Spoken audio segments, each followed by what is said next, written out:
4 febbraio, giornata mondiale della lotta contro il cancro, una malattia che colpisce in Veneto 50 nuove persone ogni giorno, 20.000 casi nuovi all'anno. Noi siamo voluti venire a visitare lo IOV, l'Istituto Oncologico Veneto, un centro di eccellenza, tanto che il Ministero della Salute gli ha concesso un ottimo per l'alta tecnologia delle strutture e della strumentazione utilizzata.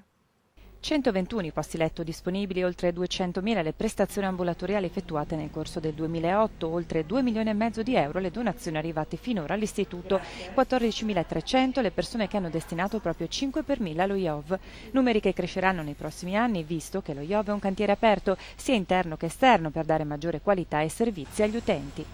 Dall'altro sono lo sviluppo di attività di ricerca, adesso abbiamo attivato questa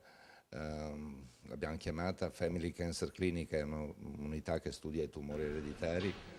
che sono una realtà importante soprattutto nelle nostre regioni del nord-est. Questa attività di ricerca sarà potenziata e sviluppata in collaborazione non solo con gli altri centri nazionali, e in questo senso abbiamo un incontro proprio con Aviano la prossima settimana, ma anche con i più grossi centri internazionali.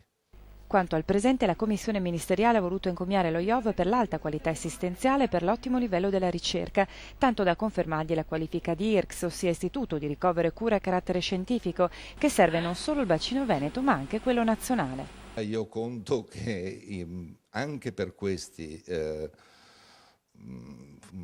forme di tumore particolarmente maligne, che ancora non consentono di considerare positivamente quello che